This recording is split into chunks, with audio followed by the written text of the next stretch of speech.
Impetigo and children. So, my daughter was about 6 years old, and she came down with this rash. She was red all over, and my father did say to me, take her to the A&E. Stupidly, I didn't listen. It was my fault. I lost hours. But I did get her into an emergency doctor's because it was weekend. So I did take her to an emergency doctor. And this doctor, honestly, I think he was either having a bad day or just couldn't be bothered. And he just gave us this cream. He gave me a big bag of cream. So I put this cream on her. And my daughter went out to play, actually, just for a little bit. And then this woman brought it back to me and said, there's got cream in her eye. She's about 6 or 7. And so anyway, I took her bed, and she was just sitting there with her legs dangling over the bed and just sitting there with this, really sad face. And when you're a child and you just know that something's just not right. And I could see there was something just not right at all. And she's sitting there with her legs dangling.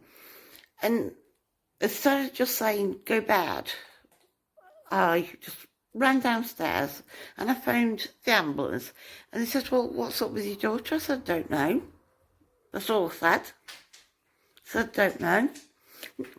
And because I lived right by the ambulance station, they were there within seconds, and my daughter was still sitting there in bed, and I let the ambulance man in, and I said, come upstairs. I'd already got my shoes, coat on, keys, everything, because I just knew something was wrong. I knew it, and I was all ready, just go. And I'd got my daughter's what that so-called doctor gave her, because he couldn't be bothered, and I handed it to him. And he looked at it and he kept looking at my daughter, and he had like sort of horror on his face.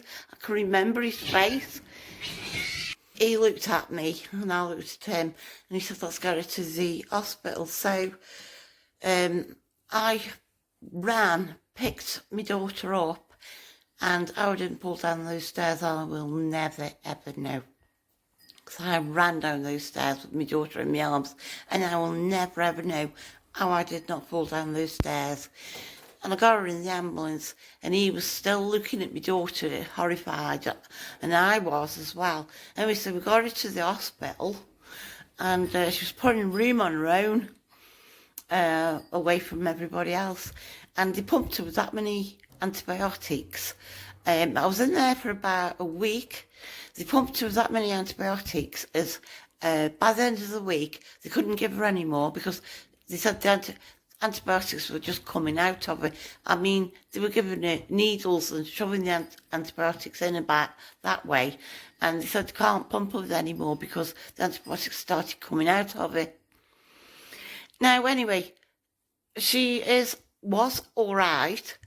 And I know I lost hours by trying to find out of hours doctor, and I had to go to this other place, but luckily I didn't make her go bed at night.